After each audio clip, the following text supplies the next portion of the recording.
Hello friends, आज हम इस वीडियो में एनसीईआरटी ज्योग्राफी क्लास 7 का चैप्टर 3 डिस्कस करेंगे जिसका नाम है अवर चेंजिंग अर्थ। लिथोस्फीयर क्या होता है ये हमने चैप्टर 1 में पढ़ा था। एक बार रिवाइज कर लेते हैं। पृथ्वी की सबसे ऊपर की कठोर परत को लिथोस्फीयर कहते हैं। यह रॉक्स यानी चट्टानों और मिनरल्स यानी खनिजों से बना होता है और मिट्टी की पतली सी परत से ढका होता है। यह पहाड़, पठार, मैदान, घाटी आदि जैसी विभिन्न लैंडफॉर्म्स का अस्थायी सरफेस होता है। यह लिथोस्फीयर बहुत सारी प्लेट्स में विभाजित है। इन प्लेट्स को लिथोस्फीयरिक प्लेट्स के नाम से जाना जाता है। लिथोस्फीयरिक प्लेट्स के बारे में थोड़ा सा और जान लेते हैं। लिथोस्फीयरिक प्लेट्स यानी स्थल मंडलीय प्लेट। पृथ्वी की सबसे ऊपर की लेयर क्रस्ट में अनेक बड़ी और कुछ छोटी कठोर असमान आकार की प्लेट्स हैं जिन पर महाद्वीप और महासागर की सतहें टिकी हैं। यह लिथोस्फीयरिक प्लेट्स धीमी गति से चारों तरफ घूमती रहती हैं, पर हैरान कर देने वाली बात यह है कि ये प्लेट्स हर साल केवल कुछ मिलीमीटर के लगभग ही घूमती हैं। अब सवाल यह है कि ये प्लेट्स इतनी धीमी गति से क्यों घूमती हैं? इसकी वजह पृथ्वी के अंदर पिघले हुए मैग्मा में होने वाली मूवमेंट है। पृथ्वी के अंदर पिघला हुआ मैग्मा सर्कुलर यानी वृत्तीय रूप में धीरे धीरे मूव करता है, इसलिए लिथोस्फीयरिक प्लेट्स धीरे धीरे मूव करती हैं। प्लेट्स की मूवमेंट की वजह से पृथ्वी के सरफेस पर परिवर्तन होता है। पृथ्वी की मूवमेंट को उन फोर्सेस के आधार पर विभाजित किया गया है जिनकी वजह से ये मूवमेंट्स होती हैं। जो फोर्सेस पृथ्वी के अंदर क्रिया करते हैं उन्हें एंडोजेनिक फोर्सेस कहते हैं और जो फोर्सेस पृथ्वी की सतह यानी सरफेस पर क्रिया करते हैं उन्हें एक्सोजेनिक फोर्सेस कहते हैं। ये देखिए, एंडो के साथ अगर जेनिक जोड़ दिया जाए तो एंडोजेनिक बन जाएगा और एक्सो के साथ जेनिक जोड़ दिया जाए तो एक्सोजेनिक बन जाएगा। अर्थ मूवमेंट्स। यह देखिए, इस डायग्राम में बताया गया है कि कौन सा लैंडफॉर्म किस फोर्स द्वारा बनता है। अर्थ की दो मूवमेंट्स होती हैं, एंडोजेनिक फोर्सेस और एक्सोजेनिक फोर्सेस। एंडोजेनिक फोर्सेस यानी वे बल जो पृथ्वी के अंदर घटित होते हैं। इन फोर्सेस में सडन फोर्सेस यानी अचानक से उत्पन्न हुए फोर्सेस आते हैं, जैसे अर्थक्वेक, वोल्केनो, लैंडस्लाइड्स, ये सब अचानक से ही आते हैं। एंडोजेनिक फोर्सेस में डायस्ट्रोफिक फोर्सेस भी आते हैं। डायस्ट्रोफिक फोर्सेस यानी वे बल जिसके द्वारा पृथ्वी की क्रस्ट डिफॉर्म होती है। इस फोर्स में स्लो मूवमेंट होती है। डायस्ट्रोफिक फोर्स द्वारा माउंटेन्स बनते हैं। एक्सोजेनिक फोर्सेस यानी वे बल जो पृथ्वी की सतह पर उत्पन्न होते हैं। एक्सोजेनिक फोर्सेस में इरोजनल और डिपोजिशनल फीचर्स आते हैं। इरोजन यानी मिट्टी का बह जाना और डिपोजिशन यानी मिट्टी इत्यादि का जमा हो जाना। इरोजन और डिपोजिशन रिवर, विंड, सी वेव्स और ग्लेशियर्स द्वारा होते हैं। एंडोजेनिक फोर्सेस कभी-कभी सडन मूवमेंट्स यानी अचानक से हुई मूवमेंट्स उत्पन्न करते हैं, तो कभी स्लो मूवमेंट्स यानी धीमी गति उत्पन्न करते हैं। भूकंप और ज्वालामुखी जैसे सडन मूवमेंट्स की वजह से पृथ्वी की सतह पर बहुत हानि होती है। इस डायग्राम में वोल्केनो दिखाया गया है। वोल्केनो पृथ्वी की क्रस्ट में वेंट यानी छिद्र होता है जिससे पिघले हुए पदार्थ पृथ्वी के अंदर से अचानक निकलते हैं। जब लिथोस्फेरिक प्लेट्स में तेज हलचल होती है तब हमें पृथ्वी के सरफेस पर कंपन महसूस होती है। यह कंपन पृथ्वी के चारों तरफ घूम सकती है। इस कंपन को ही अर्थक्वेक यानी भूकंप कहते हैं। क्रस्ट में जिस जगह से कंपन शुरू होती है उस जगह को फोकस कहा जाता है और फोकस के ऊपर वाले सरफेस को एपिसेंटर कहा जाता है। कंपन वेव्स के रूप में एपिसेंटर से यानी वह सरफेस जो फोकस के ऊपर होता है वहां से बाहर की ओर जाती हैं। एपिसेंटर की पास वाली जगहों पर बहुत ज्यादा नुकसान होता है, पर जैसे जैसे कंपन वेव्स के रूप में एपिसेंटर से दूर जाती हैं, अर्थक्वेक की तीव्रता धीरे धीरे कम होती जाती है। अर्थक्वेक वेव्स यानी भूकंपीय तरंगे तीन प्रकार की होती हैं। फर्स्ट, P waves और longitudinal waves, second S waves और transverse waves, and third is L waves और surface waves. हालांकि भूकंप की भविष्यवाणी नहीं की जा सकती, पर यदि हम पहले से तैयार हो, यानी हमें ये पता हो कि भूकंप आने पर क्या-क्या करना चाहिए, तो इसके प्रभाव को निश्चित रूप से कम किया जा सकता है। कुछ ऐसे तरीके हैं जिससे लोग भूकंप की संभावना का अनुमान लगाते हैं, जैसे जानवरों के व्यवहार को स्टडी करते हैं। अगर जानवरों के व्यवहार में बदलाव दिखता है, तो लोगों को लगता है कि भूकंप आने वाला है। अगर तालाब में मछलियां उत्तेजित हो रही हैं, तो ये भी आशंका होती है भूकंप आने की। और अगर सांप जमीन पर आ जाते हैं, तो भी लोग समझते हैं कि भूकंप आने वाला है। क्या आप जानते हैं, भूकंप को एक मशीन से मापा जाता है जिसे सिस्मोग्राफ कहते हैं। भूकंप की तीव्रता रिक्टर स्केल पर मापी जाती है। अगर रिक्टर स्केल पर भूकंप की तीव्रता 2 या फिर उससे कम है, तो उसका प्रभाव ना के बराबर होता है। अगर भूकंप की तीव्रता 5 होती है, तो ऐसे में वस्तुओं के गिरने की वजह से किसी को भी नुकसान पहुंच सकता है। अगर भूकंप की तीव्रता 6 और उससे अधिक होती है, तो वह बहुत शक्तिशाली भूकंप होता है। और यदि भूकंप की तीव्रता 7 या फिर उससे अधिक होती है, तो ऐसा भूकंप बहुत खतरनाक होता है और ऐसे भूकंप से बहुत ज्यादा नुकसान होता है। यहाँ बताया गया है कि गुजरात के भुज शहर में 26 जनवरी 2001 को 6.9 तीव्रता का भूकंप आया था। तब स्कूलों की इमारतें गिरने से कम 971 छात्रों और 31 शिक्षकों की मृत्यु हुई। भूकंप के 3 दिन बाद भी हर व्यक्ति तक भोजन, कंबल, दवाएं आदि न पहुंचने की वजह से हालत चिंताजनक हुई। फोन लाइनें, जल पाइपलाइनें, पावर स्टेशंस और ट्रांसमिशन लाइंस यानी संचार लाइनें सभी अवरोधित हो गई। चारकोल और अंगीठियों के पलटने की वजह से अनेक स्थानों पर आग लग गई।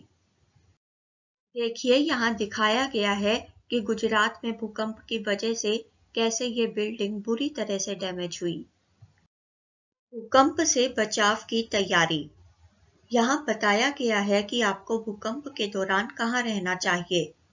फर्स्ट, सेफ स्पॉट यानी सुरक्षित स्थान। आपको रसोई के काउंटर या मेज के नीचे, दीवार के अंदरूनी कोने में रहना चाहिए। ये सुरक्षित स्थान है। Stay away from. भूकंप के दौरान किन चीजों से दूर रहना चाहिए? आग वाले स्थान से, चिमनी के आसपास नहीं जाना चाहिए, ऐसी खिड़कियों से दूर रहना चाहिए जो टूट सकती हो, और तस्वीर फ्रेम से। Be prepared. पहले से तैयार रहें। अपने दोस्तों और पारिवारिक सदस्यों के बीच जागरूकता फैलाएं और आपदा का सामना आत्मविश्वास से करें। मेजर लैंडफॉर्म्स यानी मुख्य स्थलाकृतियां। लैंडस्केप 2 प्रोसेसेस द्वारा लगातार खिसता रहता है। First is weathering and second is erosion. पृथ्वी के सरफेस पर पत्थरों या चट्टानों के टूटने को वेदरिंग कहते हैं। वाटर, विंड और आइस के द्वारा लैंडस्केप के घिसने को इरोजन कहते हैं। ये देखिए, यहाँ सॉइल इरोजन दिखाया गया है। बारिश की वजह से सारी मिट्टी बह रही है। हवा, पानी इत्यादि द्वारा जो भी मटेरियल एक जगह से दूसरी जगह जाता है, वह कहीं ना कहीं जाकर इकट्ठा होता है, और इरोडेड मटेरियल्स के इकट्ठा होने को कहते हैं डिपोजिशन। इरोजन और डिपोजिशन की इसी प्रक्रिया से पृथ्वी के सरफेस पर विभिन्न प्रकार के लैंडफॉर्म्स बनते हैं। Work of a river. अब हम जानते हैं नदी के काम के बारे में। नदी का बहता पानी लैंडस्केप को धीरे धीरे घिसता रहता है। जब नदी किसी खड़ी ढाल वाले स्थान से अत्यधिक कठोर चट्टान या खड़ी ढाल वाली घाटी में गिरती है, तो वह वाटरफॉल बनाती है। आपने देखा होगा कि जब भी नदी ऊंचे ऊंचे पहाड़ों से या फिर किसी प्लेट्यू से नीचे गहरी खाई में गिरती है, तो वह वाटरफॉल का निर्माण करती है। नदी का पानी लगातार बहता रहता है। ये बहता हुआ पानी सॉफ्ट रॉक्स को तो काट देता है, पर हार्ड रॉक्स को नहीं काट पाता। डू यू नो, क्या आप जानते हैं, दुनिया में हजारों छोटे छोटे वाटरफॉल्स हैं। सबसे ऊंचा वाटरफॉल साउथ अमेरिका के वेनेजुएला का एंजल वाटरफॉल है।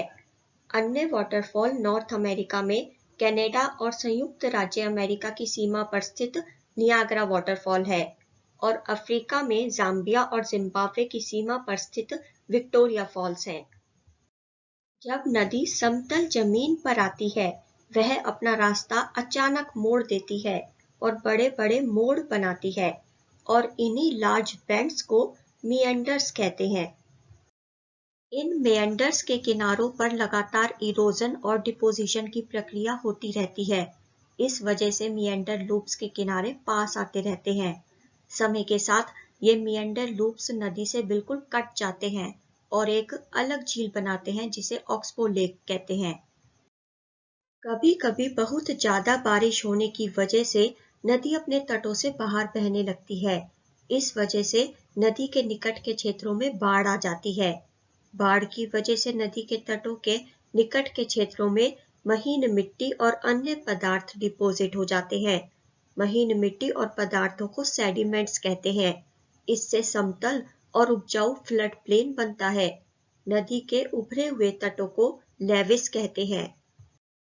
समुद्र तक पहुंचते पहुंचते नदी का प्रवाह धीरे हो जाता है और नदी अनेक धाराओं में विभाजित हो जाती है। इन धाराओं को डिस्ट्रीब्यूटरीज कहा जाता है। जब नदी अनेक धाराओं में विभाजित हो जाती है, तब उसका प्रवाह इतनी धीरे हो जाता है कि वह अपने साथ लाए मलबे को डिपोजिट करने लगती है। प्रत्येक डिस्ट्रीब्यूटरी अपने माउथ का निर्माण करती है। माउथ ऑफ ए रिवर यानी वह जगह जहां नदी समुद्र में एंटर करती है। हर डिस्ट्रीब्यूटरी की अपनी एक जगह होती है जहां से वह समुद्र में एंटर करती है। हर डिस्ट्रीब्यूटरी समुद्र में एंटर करने से पहले वहां सेडिमेंट्स इकट्ठा कर देती है, और हर माउथ के सेडिमेंट्स का कलेक्शन डेल्टा का निर्माण करता है। Work of sea waves. अब हम जानेंगे समुद्री तरंगों के कार्य के बारे में।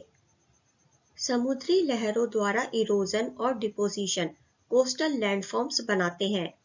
समुद्री लहरें लगातार चट्टानों से टकराती हैं और इस वजह से चट्टानों में दरार आ जाती है। समय के साथ ये दरारें बड़ी और चौड़ी होती जाती हैं और इस प्रकार चट्टानों में खोखली गुफाएं बन जाती हैं। इन खोखली गुफाओं को सी केव्स कहते हैं। लगातार इरोजन की वजह से ये गुफाएं बड़ी होती जाती हैं और एक समय बाद इन गुफाओं की केवल छत ही बचती है, और इस प्रकार सी आर्चेस बनते हैं। समुद्र के पानी से लगभग ऊपर उठी हुई खड़ी चट्टान तट को सी क्लिफ यानी समुद्री चट्टान कहा जाता है। आप इस पिक्चर में सी क्लिफ देख सकते हैं।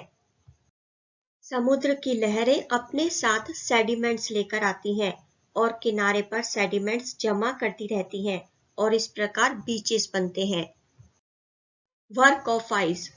अब आइस के कार्य के बारे में जानते हैं। ग्लेशियर्स बर्फ की नदियां होती हैं और ये भी लैंडस्केप को इरोड करती हैं।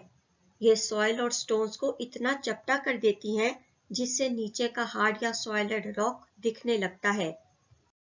ग्लेशियर्स गहरी खाई का निर्माण करते हैं। जब बर्फ पिघलती है, तब ग्लेशियर्स द्वारा बनी उन डीप वैलीज में पानी भर जाता है और वह सुंदर झील बन जाती हैं।